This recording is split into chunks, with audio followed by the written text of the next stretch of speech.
Where the turf meets the surf, down at old Del Mar.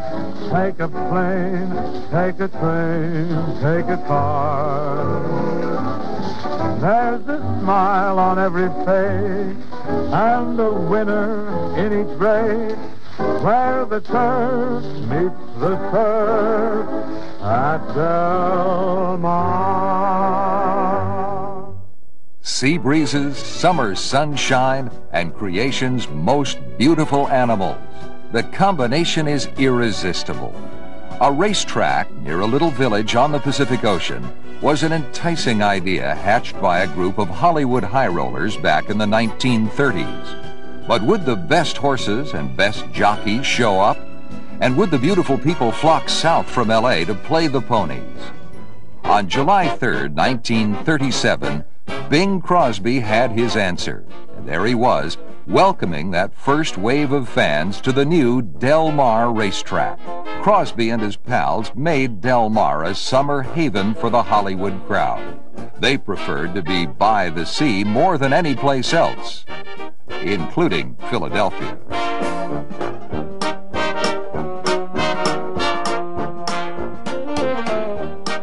The stargazers got their money's worth. The horse players cashed or laughed away the losers.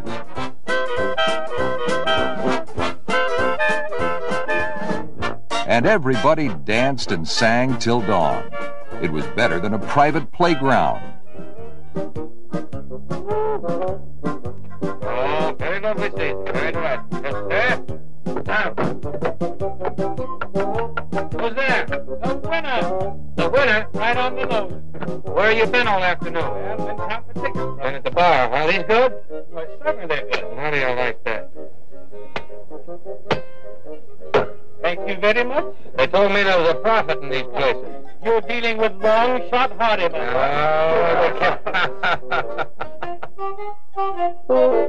August 12, 1938 was the day Del Mar truly came of age. America's sporting press headed west to watch Charles S. Howard's popular Seabiscuit take on the Argentine horse Ligarotti, owned by Crosby and Howard's son Lynn. Not even comedian Joe E. Brown could thaw the frozen smile of the elder Howard that day, who was looking at a winner-take-all purse of $25,000 and another $15 grand bet on the side. Seabiscuit, the reigning handicap champ, broke from the inside and went right for the lead under Iceman George Wolfe. But soon, Spec Richardson had Ligarotti in Seabiscuit's shadow. They raced flat out down the Del Mar backstretch, where Ligarotti poked his head in front for a few tantalizing strides. But Seabiscuit wouldn't quit, even though he was carrying 15 pounds more than his younger rival. They dueled through the stretch. And while the crowd watched the horses, the stewards were witnessing an outright brawl between the two riders. The inquiry took forever, but the result stood. Seabiscuit had won. Both jockeys were cited for rough riding, and Del Mar was on the map. As Del Mar grew through the years to become one of the country's leading tracks, the place retained a feel for its own past. Crosby sold his share of Del Mar in 1946 at a tidy profit, of course, but the blithe spirit of the crooner and his cronies lived on. Celebrities still rate Del Mar an E-ticket, and once in a while, if they're lucky, they end up as part of the show. Turning into the stretch, it's Telly's Pop in front by a length. Telly Savalas was at the peak of his Kojak popularity when he and his partner, movie producer Howard Koch, thrilled the racing world with the exploits of their little gelding from the wrong side of the tracks. Telly's Pop and Lexington left, and Telly's Pop is the winner by 3/4 of a length. Lexington left second by 4 with Body Bend. They also set the Del Mar record for winner's circle stuffing after the 1975 Futurity. In the winner's circle is Telly's Pop with jockey Francisco Mena. Telly's Pop was bred in California and is owned by Howard Koch and Telly Savalas. The mingling of Hollywood blood with racetrack fever never seems to end. To own a racehorse is a thrill, but to possess a champion. And here they come. Fabulous Notion is going to the front from the extreme outside. Latuya Bay. Heartlight number 1 carried the Blue Note silks of songwriter Burt Bacharach. She already had a leg up on the 3-year-old filly championship when she ran in the Del Mar Oaks. Still, she had something to prove, and the first turn said it all. The crowd gasped as Heartlight number 1 and her jockey Lafitte Pinkai were put in a squeeze, then bounced off the rail entering the clubhouse turn. Heartlight number 1 is 6. Up in the stands, Bacharach prayed that his filly wasn't hurt.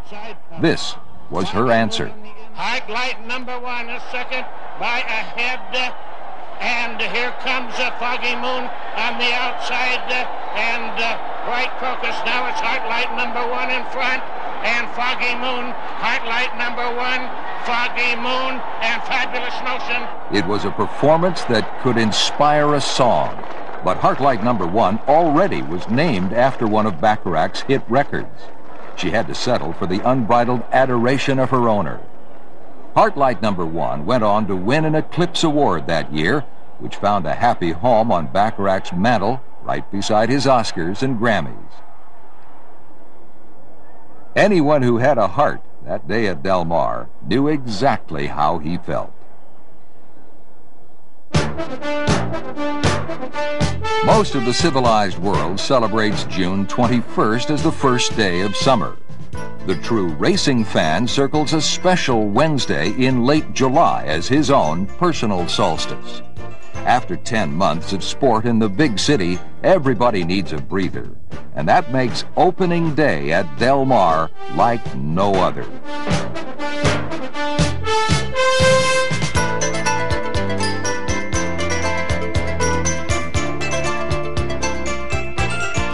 Even the jockeys are up for the Del Mar opener, from Hall of Famers to hopeful bug boys.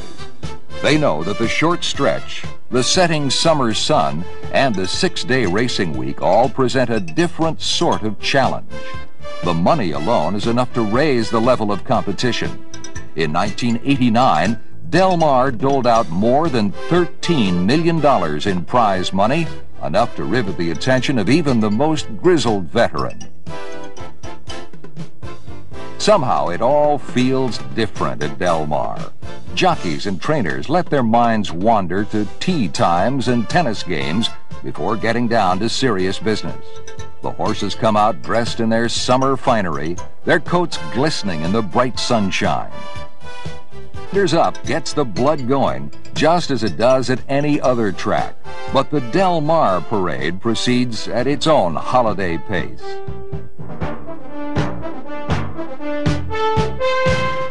When they roll the starting gate into place for that first race on opening day, electricity crackles through the crowd. Fans strain for one last glimpse of the horses. Then, suddenly, a half-century of tradition is compressed into one exhilarating moment. Away they go.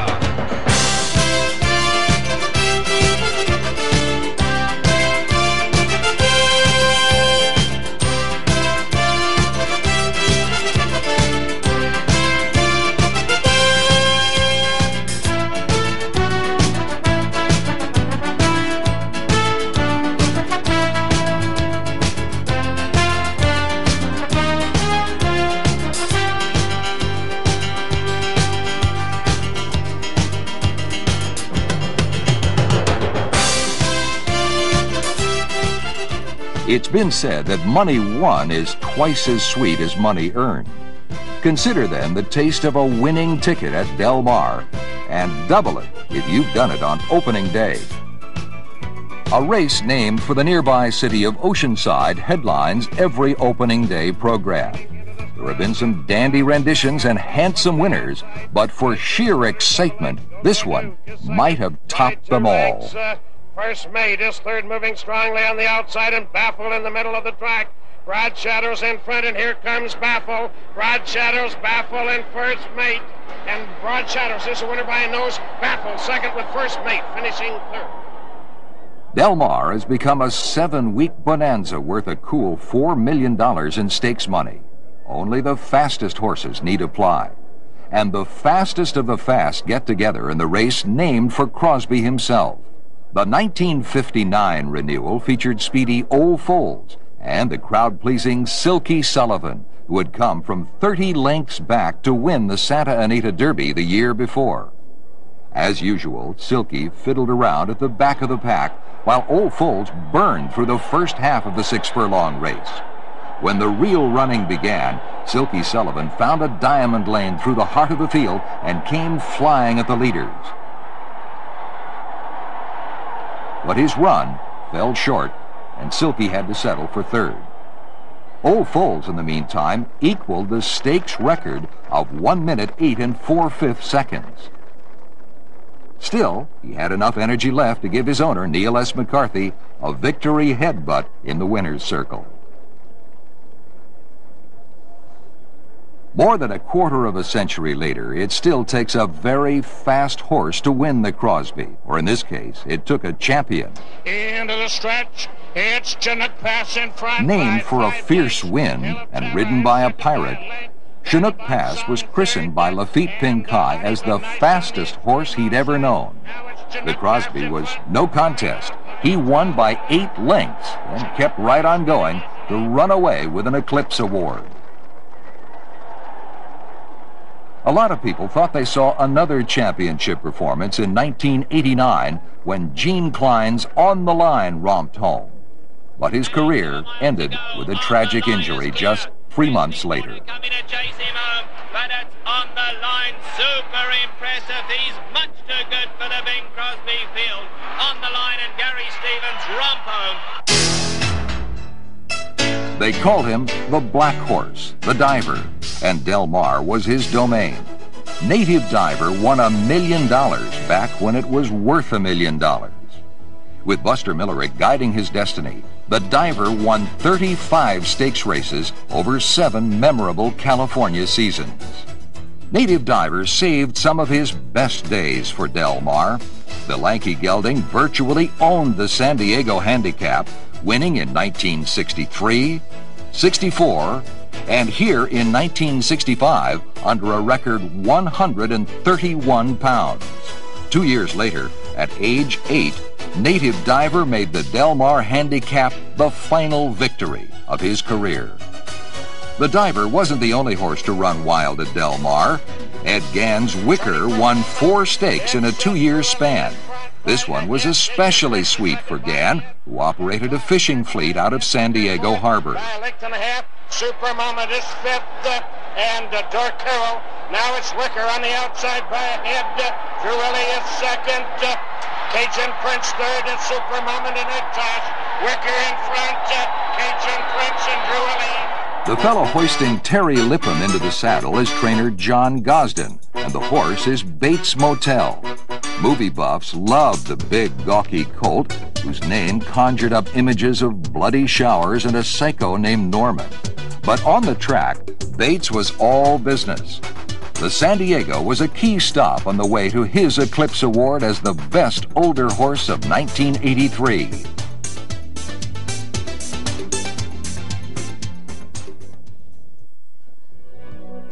In 1960, Del Mar raised its profile by unveiling a lush new turf course. The ambitious project soon became famous for its signature chute that sliced diagonally through the infield. The new arena created a fresh batch of stars, horses whose true abilities blossomed on the grass.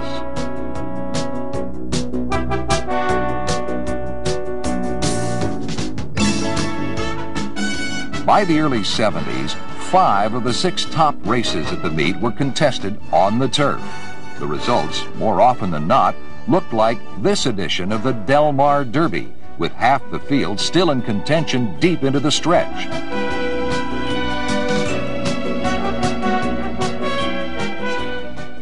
That's Exploded in the red, beating Aristocratical by a whisker.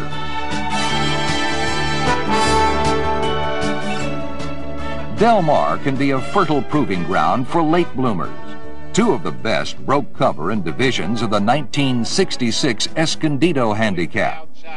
First came Lou Rowan's Quicken Tree. The late-running chestnut was stopped cold at the quarter pole, then came storming through to win going away.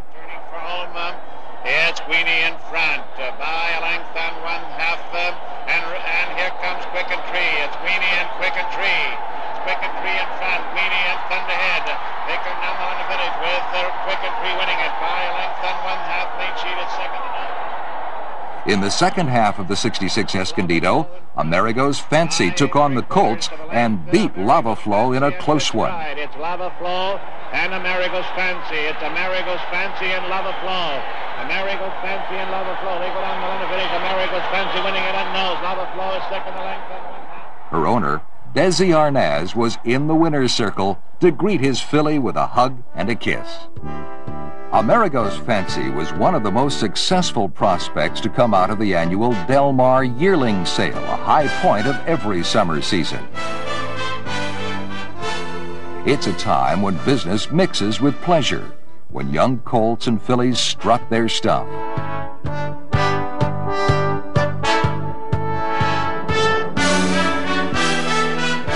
And a time to remember the people who made it all possible. People like Eddie Reed. In addition to being a mover and shaker on the sales scene, Reed was the public relations whiz behind the Del Mar image, and no one worked harder to keep Del Mar's cozy, laid-back feeling intact. So significant was Reed's contribution that a race was created to honor his memory. The hard-knocking Blue Times won the second running of the Eddie Reed under a slick ride by veteran Jerry Lambert.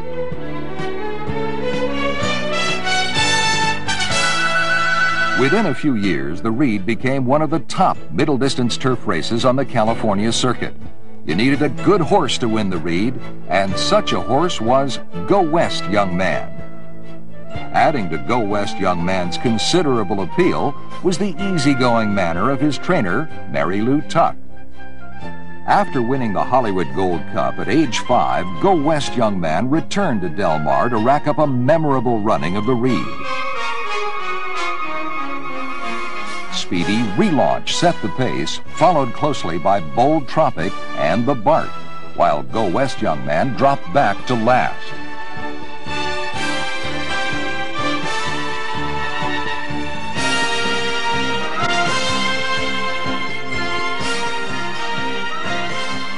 In the final yards, Bill Shoemaker thought he had it won with Bold Tropic, but Eddie Delahousse came from out of the clouds with Go West Young Man, and the race was his.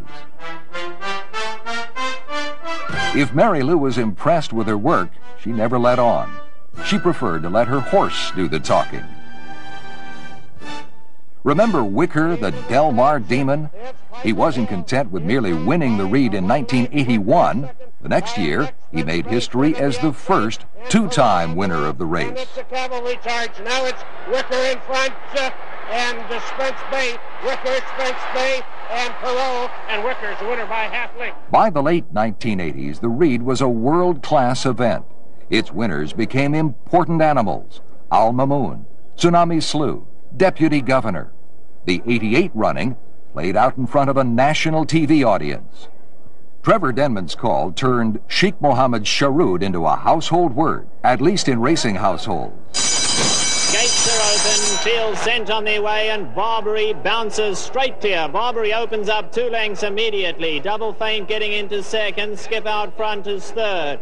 La Belvedere's tugging away at Bill Shoemaker as they now come through to take second. Galoop in a beautiful position down at the rail, now moves up a close third. Here's Sharood racing 4 lengths off them, 2 lengths back to Santella Mac.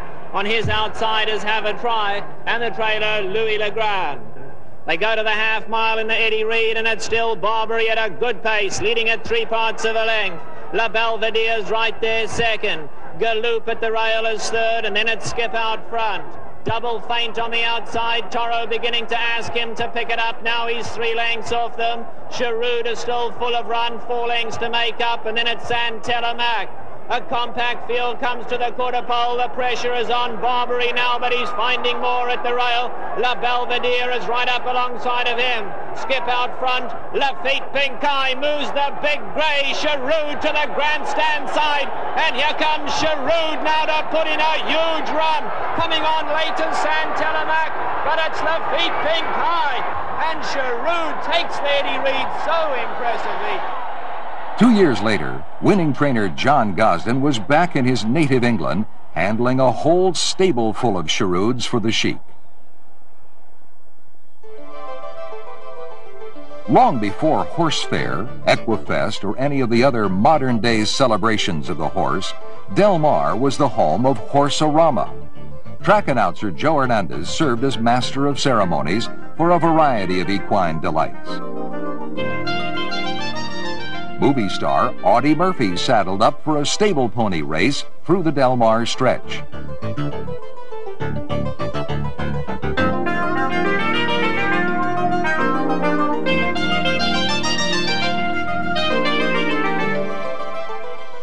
And what do you know? Murphy won it with a hand ride and no helmet, and not a hair out of place. With such grace under fire, it's no wonder he'd been awarded the Congressional Medal of Honor.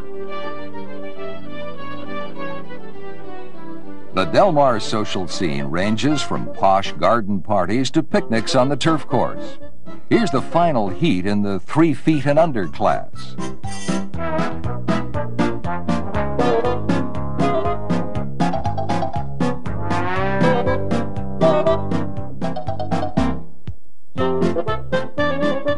And a special exhibition from little Aaron McCarran, who got a push from Papa Chris and encouragement from Mother Judy.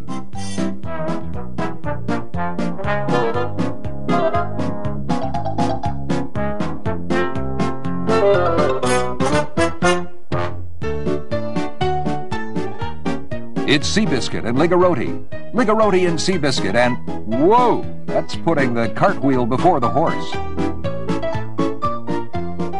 If they hang around a racetrack long enough, every kid will dream of riding to some kind of glory. Brothers Clay and Gary Brinson got the bug early. They let their imaginations soar. And then one day, it all came true. Clay Brinson, at age 17, found himself walking into the Del Mar paddock, about to get a leg up on a contender in the prestigious Ramona Handicap. The fairy tale almost came true. Brinson, riding the Del Mar Oaks winner, Savai, found himself on the lead with barely 40 yards to run. Then the bubble burst as powder and paint nailed them at the wire. The Ramona holds a special place on the Del Mar calendar. Its winners include some of the finest fillies and mares ever to race in California. Not the least of them was Desert Trial, who carried 127 pounds in defense of her 1966 Ramona crown. 1 length, and Desert Trial on the outside, America's Fancy. It's Aquilegia on the rail. It's Aquilegia on the inside, and Desert Trial. Aquilegia, Desert Trial on the outside, Toledo. They go down the line of finish now with Desert Trial is winning in a nose. Aquilegia, second 3/4 of a length. America's Fancy. 7 years later, the Ramona produced another heart-stopper. And here they come. Amadora is going to the front. Modus Vivendi is second on the inside. Tisna third. Camora is fourth. Ready with fifth. That's Showbiz is sixth. Then Fresh Pepper, Mon Miel, Las Enzadas. Tisna was a big bay mare from Chile who had already won the Santa Margarita Handicap at Santa Anita. Modus Vivendi was a 3-year-old upstart who had just won the Del Mar Oaks, and she wasn't about to be intimidated by her elders. With a trademark swish of her long black tail, Tisna gave Bill Shoemaker one last lunge at the finish to win by a nose in one of the closest Ramonas ever run. If anyone ever wondered why the Ramona became Del Mar's first Grade 1 race, just listen to the names Harry Henson rattled off in this memorable version. Champion, major stakes winners, and even a few who became famous as broodmares. But it was the overpowering stretch run of Queen to Conquer that carried the day. Battle win, and Queen to Conquer trails. It's Track Robbery in front by a head, Witching Ball is second by a neck, Amber Ever third, and Princess Corenda on the extreme outside. Now it's Amber Ever in front, Track Robbery, and here comes Queen to Conquer. Queen to Conquer, Amber Ever, and Track Robbery, and Queen to Conquer is the winner by half length. Then it was time for Mighty Mouse. Going to the early lead is Brown Bess. On the extreme outside, Maria Jessie joins her. Fitzwilliam Place in the white cap moves up to take up the running down at the rail. Daring Doon just behind there. Tiny Brown Bess, barely 800 pounds and no taller than a hitching post, pumped up her generous heart and completely bewildered her opposition. If Jack Cannell looked like he was riding full of confidence, he was. Heads a turn for home in the Ramona. Brown Bess goes up to get the lead. Whip comes out on Fitzwilliam Place. Then Maria Jessie. Daring Doon in the pink cap. And Galoop now coming flying if she can find room. An eighth to go. Brown Bess in front. Galoop coming fast at her. Brown Bess, Galoop. Daring Doon on the inside. Here's the wire. Brown Bess. And Jack Cannell win it ahead. Del Mar's past had reached out and touched its present.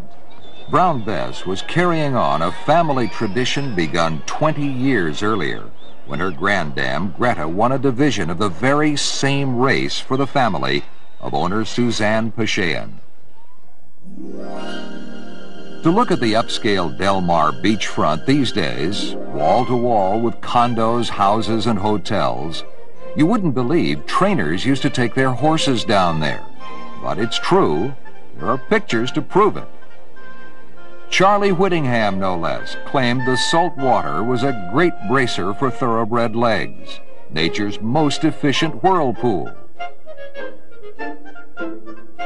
Even the stable stars got their beach time. There's New Policy, winner of the 1961 San Diego Handicap. A brisk trot in the sand could be worth miles of main track galloping. And if you're a horse, this is fun.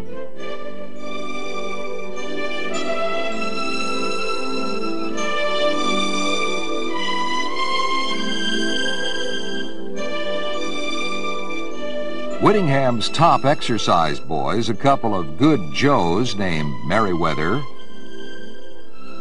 and Manzi, tried hard to pretend this was work, while Jerry Fanning enjoyed a mellow moment with the classy filly Kalita, winner of the '58 Del Mar debutante.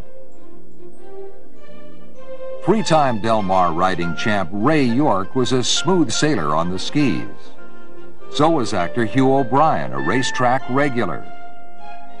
And how about Hall of Fame trainer Bill Winfrey trying his hand at aquabatics? Ooh, right on the old condition book. Back on dry land, Winfrey had Alfred Vanderbilt's tough gelding Fine primed for the 1959 Del Mar Handicap. The traditional Labor Day feature came down to 4 heads on the wire. Fine finished third to 21 Guns, who was ridden by George Taniguchi. There have been 10 presidents and 7 Triple Crown winners since the first Del Mar Handicap back in 1937. In 1963, a young native diver headed the field, but the race belonged to the fast-closing Mr. Consistency and jockey Ken Church, who beat Rapido and Johnny Longden right on the money. It's Rapido and Mr. Consistency. It's Rapido and Mr. Consistency on the outside. It's Rapido and Mr. Consistency. They come on and Mr. Consistency winning it on off. Rapido is second to that. Ann Peppers, who owned Mr. Consistency, was a member of the Del Mar Board of Directors. But this is one day she would have paid to get in. 2 years after his win in the Escondido, Quicken Tree came flying at the end to take the Del Mar Handicap. He set a track record of 1 minute 46 2/5 seconds in the process, a mark that figured to be safe for a while. It wasn't. 1 year later, Figueroa was on the scene. The Argentine machine clipped a tick off Quick and Tree's time while carrying 124 pounds and Alvaro Pineda. Outside by a head, Triple Tax is second by 5 lengths. Dagmar's Boy third by a half length. Balsamo is fourth in Fiddle Isle. Figueroa in front on the outside and Triple Tax. Figueroa and Triple Tax. It's a driving finish. Figueroa, Triple Tax, and Balsamo. And Figueroa is the winner by a neck. Triple Tax second by 3. The final time was a new world record, and it stood until a horse named Secretariat came along to lower it 4 years later. In 1970, Del Mar shifted its handicap to the turf course, taking advantage of the new wave of foreign runners reaching the California shore.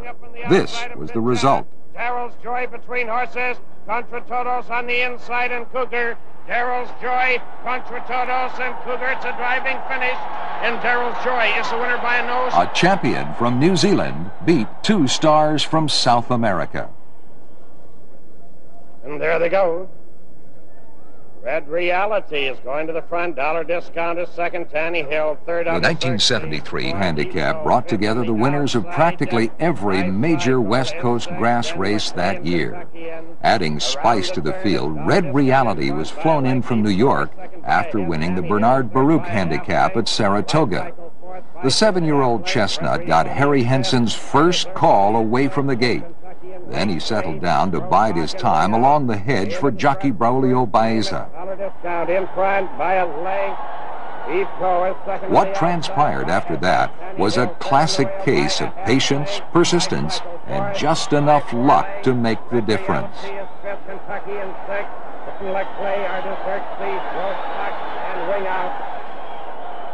Around the turn, it's Tanny Hill in front by a head.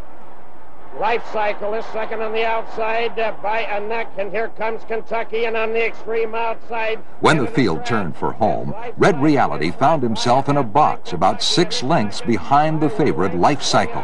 Then a hole opened. Red Reality responded, and the race was on. Life Cycle in front, Wing Out on the outside, and Red Reality, and a Wing Out, and Red Reality is the winner by a neck. Wing Out second by a nose with Life Cycle finishing third. And there they go. Austin Mittler is going to the front. Brentford Court is second. Good Report third. Avatar fourth. On the inside, March Place is fifth. It was back to the dirt for the handicap in 1976. An all-star field turned out. Avatar, hero of the Belmont Stakes. Brantford Court, winner of the Eddie Reed. Stroob Stakes winner George Navenai. But they all took a back seat to Riot in Paris, who got a silky smooth ride from the champ, Bill Shoemaker. Riot in Paris is fourth. Avatar fifth. Now moving up on the extreme outside, and George Navenat into the stretch. It's Good Report on the rail by a head. Here comes Riot in Paris and Avatar on the outside. Now it's Avatar in front. Riot Paris and Good Report. Riot in Paris in front, and Avatar. And Riot in Paris winner by half length. Avatar second by a length and a half. By the time he retired in 1990, Bill Shoemaker had won the Del Mar handicap a record 8 times. 3 of them after his 50th birthday. Shoemaker's last hurrah in the handicap was on Swink in 1988 when he rode the blaze-faced colt to victory for Charlie Whittingham. Shoe had just turned 57. Telemac or Swink, it's close at the wire. Swink and Bill Shoemaker have won it by a head. From 1949, when he won the riding title as an apprentice, to his swan song in 1989, the histories of Bill Shoemaker and Del Mar are intertwined like the hairs of a braided mane. The best of times came in 1970, when the 98-pound Texan was homing in on Johnny Longden's all-time record for career wins. Win number 6,000 was a relentless piece of work aboard Shining Count. As each milestone passed, the tension grew.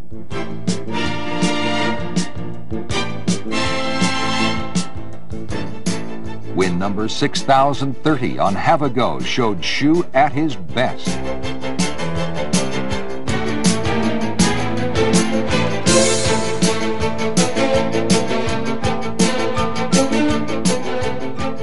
He was riding like a man possessed, all but oblivious to the dangers of the game as he won number 6031 on Poona Downs.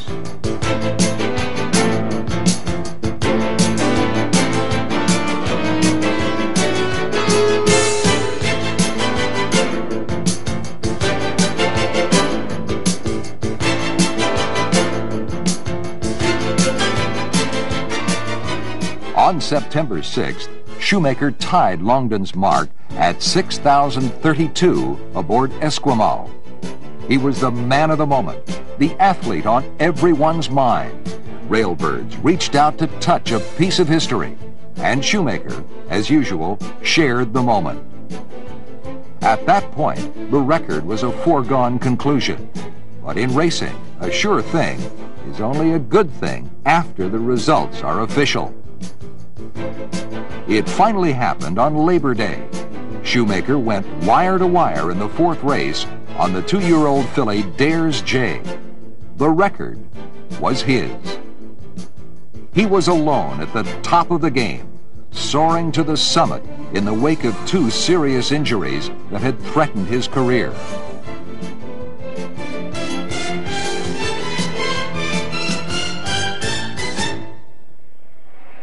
Ladies and gentlemen, how about a nice hand for the new world's winningest rider, Bill Shoemaker. Without Longdon, I would never have been here today because he's the one that set the record that I was able to come along and break, and I'm glad that I could ride it in his style in front all the way. And what were the odds he would go on to win another 2,800 races before he was through? Del Mar was the perfect place for Shoemaker to be Shoemaker. He could golf, swim, play tennis, and ride as many winners as the card would allow. As each generation of young riders came along, Shoe schooled them in the finer points of the game. Any game. He'd beat you on the green, on the courts, and on the money.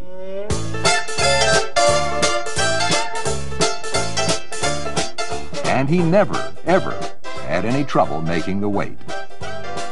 Del Mar meant happy times for Shoemaker, his friends, and his family, wife Cindy, and baby daughter Amanda. When Shoe turned 50, still riding high, they all showed up at Del Mar to sing happy birthday to Shoe. But he still was a long way from gumming his cake.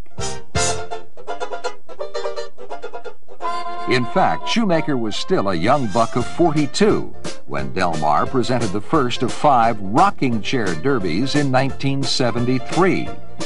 It was an immediate smash. Fans loved getting another look at their favorite jockeys from years past. Their faces had a few more lines, and there was a lot of gray hair under the helmets.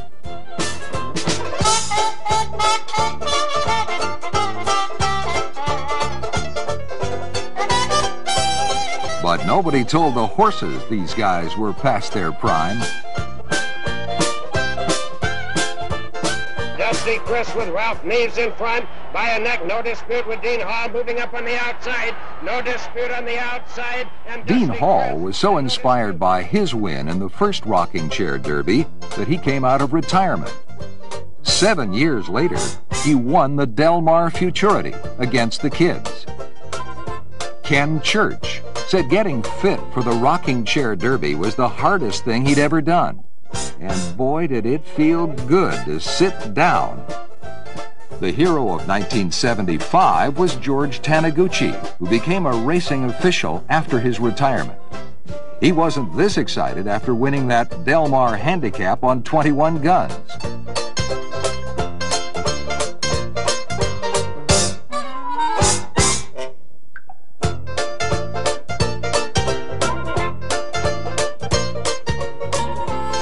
But that was before his son was born.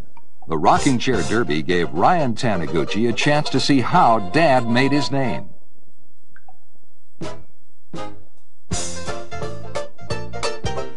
With honorary stewards like Eddie Arcaro and Johnny Longden adding a Hall of Fame touch to the proceedings, the Rocking Chair Derby continued to be a highlight of the summer.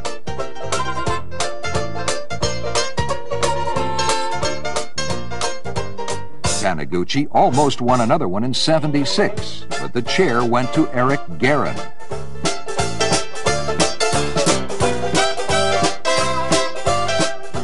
And you just know Guerin was thinking, why didn't Native Dancer have a trip like this in the Derby?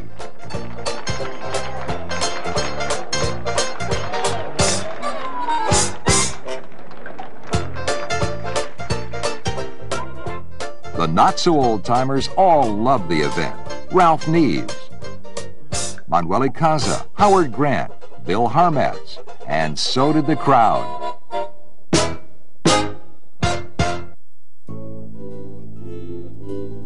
It is no exaggeration to state that Del Mar has given wings to some of the best young thoroughbreds in memory. The stable area teems with more than 2,000 horses during the summer months. Many of them 2-year-olds just learning what the game is all about.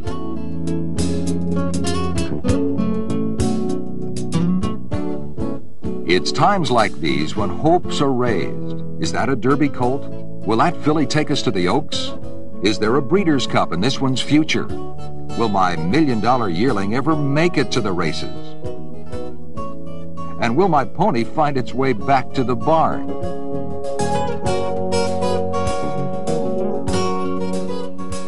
Lessons learned during these quiet hours carry over to the afternoon. The starting gate can be a scary sight for the unschooled 2-year-old. Young runners need special attention from expert teachers if they're going to make it in the real world.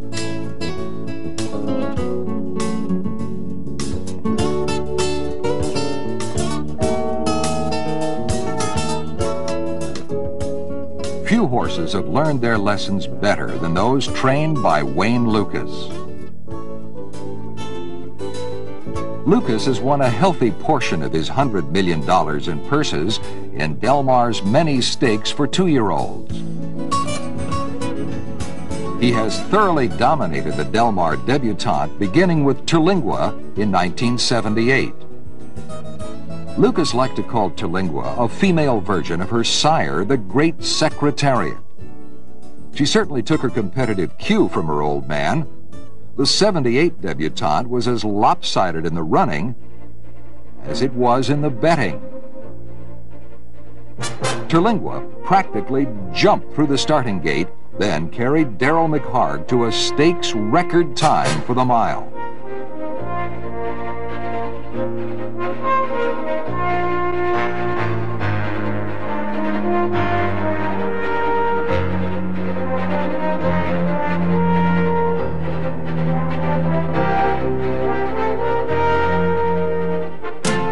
Silks, same number, and same trainer, but this debutante belonged to Landalusi. The daughter of Seattle Slew was the first of 12 champions trained by Lucas. Tragically, she died from a bacterial infection before fulfilling her promise. Undaunted, Lucas was back the next year with Althea. The Aladar filly carried lucky number 4 and won with typical Lucas flair.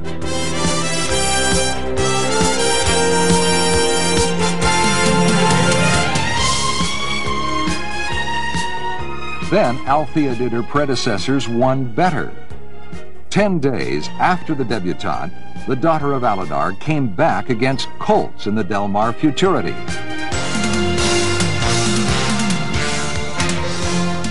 In 33 runnings, Althea was the first horse to win both the Del Mar Debutante and Futurity. It was a remarkable achievement that defied duplication, at least until Lucas was ready to do it again. 4 years later, Lost Kitty was on the prowl. Her stablemate, Royal Weekend, and Hasty Pasty out after her. But if you've got your money on Lost Kitty, go to the windows and collect. She's run away with a Del Mar debutante. Bowl second on the extreme outside, coming to get the lead now. Bowl second, Lost Kitty's very game on the inside for Two King is there. Bowl second and Lost Kitty, but it's going to be Bowl second. Lost Kitty's coming again. I believe Lost Kitty got it. Through 1989, Lucas had won the debutante 8 times and counting. Once in a while, a horse catches the imagination of the fans and becomes almost a part of the family. Such a horse was Star Fiddle. In his youth, Star Fiddle was good enough to win the very first Del Mar Futurity. That was in 1948, and he was still racing 9 years later. Del Mar's management bought the old boy and gave him a home at a local farm.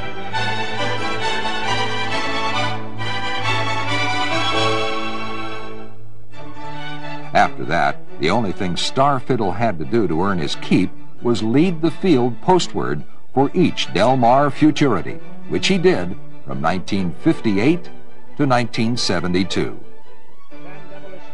Along the way, the Del Mar Futurity became one of the key 2-year-old races in the country.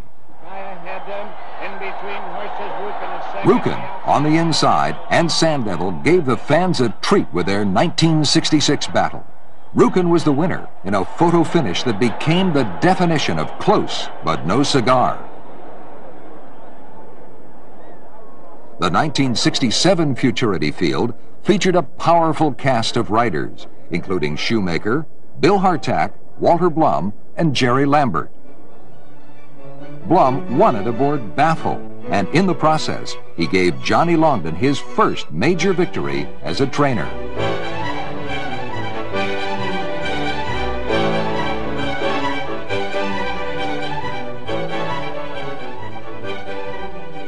Racing aficionados gathered at Del Mar in 1970 to see history made.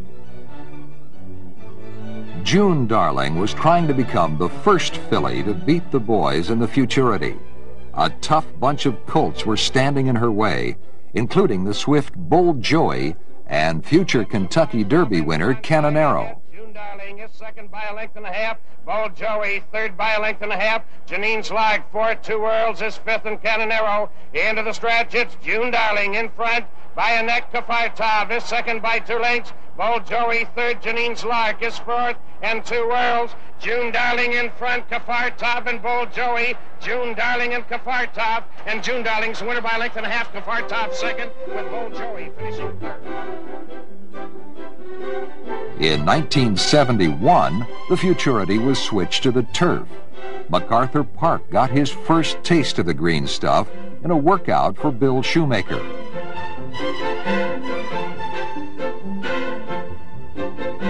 Then later, he did it for real and won impressively. Shoemaker virtually owned the Futurity. His gentle touch with 2-year-olds coaxed 6 of them to victory, including 4 in a row from 1971 through 1974. And there they go. Lucky Mike is going to the front. Bottle Brush is second. Free Space third on the rail. Bold Balcony is fourth. Here, riding Gross Hawk for Charlie Whittingham and TV producer Quinn Martin, Shoe wisely declined a game of crack the whip on the first turn. He stayed on the hedge while much of the field was dramatically eliminated. Second by 2 lengths. English Harry third by a length on alone. Fourth by a head. Bold Balcony is fifth. Princely Axe sixth. And Gross Hawk turning for a In the stretch, Lucky Mike appeared to be long gone. And then came Shoemaker. Gross Hawk is second, and Bottle Brush. Gross Hawk on the outside, and Lucky Mike. And Gross Hawk is the winner by 3/4 of a length. Lucky Mike second by 2 with Bottle Brush finishing third.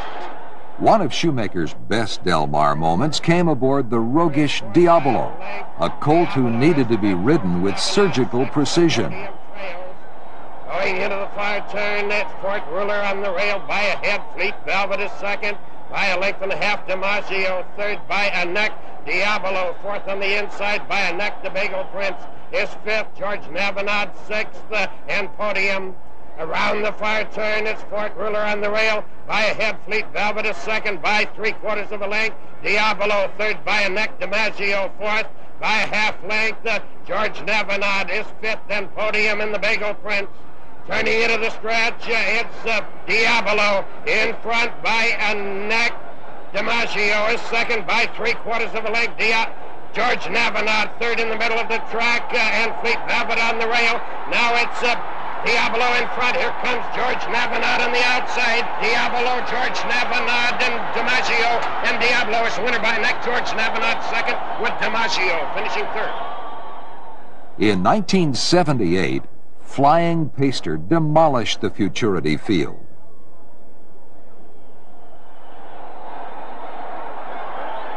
With Don Pierce in the saddle, the California-bred son of Gummo leveled off through the stretch to establish a stakes record of 1 minute 34 4/5 seconds for the mile. Pierce, one of Del Mar's all-time leading stakes riders, would later call Flying Paster the best horse he ever rode. Flying Paster has passed on his ability. He has become California's leading sire. One of his daughters, Native Paster, set a world's record for 6.5 furlongs at Del Mar in 1988. The field is well bunched. Turning into the stretch, it's Speed Broker in front by half length. There were a few snide remarks when Gato del Sol came from last place to win the Futurity in 1981. The time was slow and margin was unimpressive. Gato was filed away for good. Head and head, and Gato del Sol is winner by head, the captain's. But wait a minute. Gato del Sol proved the experts wrong. The Futurity turned out to be a preview of the Kentucky Derby the following spring. Gato del Sol joined 1958 Futurity winner Tommy Lee as the only colts to complete the Del Mar Churchill Downs parlay. Over the next 8 seasons, 5 champions finished first, second, or third in the Del Mar Futurity, including that courageous son of olden times, Roving Boy. Roving Boys, Desert Wine on the rail, and Roving Boy, they're head and head, nose and nose. Desert Wine on the inside, and Roving Boy, head and head, nose and nose. Roving Boy and Desert Wine, and Roving Boy is the winner by a neck. Desert Wine. Champions are not an unusual sight at Del Mar. Eclipse Award winners have been an important part of the Del Mar scenery for decades, just like the Bougainvillea and the Spanish Mission architecture. Ack was Horse of the Year in 1971. But in 1970, he tipped his hand by setting a Del Mar track record for 5.5 furlongs. Princess Rooney was the darling of the North American Distaff Division in 1984. She flexed her muscles for trainer Neil Drysdale by winning the Chula Vista Handicap at Del Mar. At the top of the lane, Precisionist now really been asked. Good command's been asked as well. These two head and head, lively ones moving in strongly. Fred Hooper's Precisionist was sprint champ in 1985, but he could carry that speed into the sunset if the job demanded it. Precisionist and lively one. Precisionist having to pull out all the stops, but he's going to hold on. And Precisionist beats lively one by 3/4 of a length. Champion 2-year-old Tasso had a tendency to leave his backers hanging to the last possible moment. His victory in the Breeders' Cup Juvenile 2 months later was every bit as dramatic as this, and the margin was even less.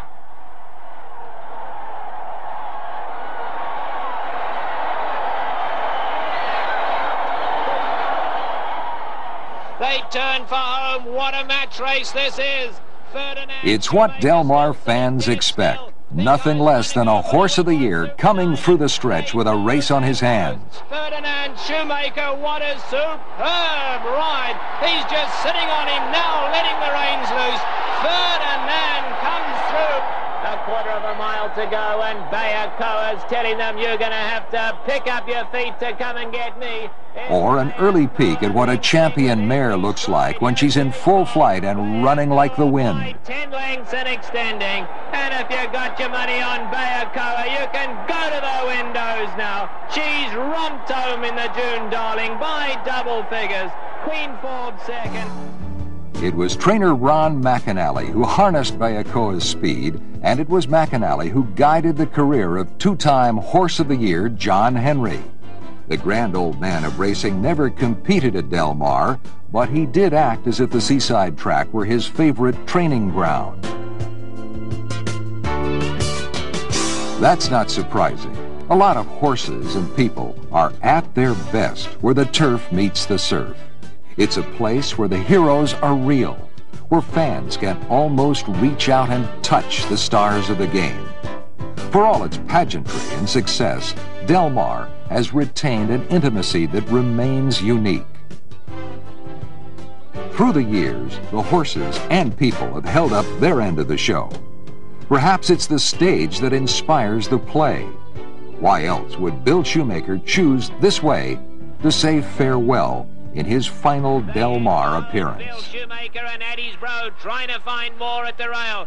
Crystal Cutter's alongside of him. It's 3 back to Stage Door Davis. An 1/8 of a mile to go. Eddie's Bro gets the lead from Crystal Cutter. Can Bill Shoemaker win his very last ride at Del Mar? Yes, he can. It's Eddie's Bro and Bill Shoemaker. What a great finale for a fantastic rider. What a finale indeed. And what a legacy for a place to possess. Down through the years, the history of Del Mar overflows with golden moments. But best of all, Del Mar never let itself be overcome by its own importance. Even today, when it ranks with the leading tracks in the land, Del Mar continues to thrive on simplicity, tranquility, and the ability to make even a losing ticket seem like a special souvenir. Del Mar's past is never far away, and its present holds something for everyone to enjoy.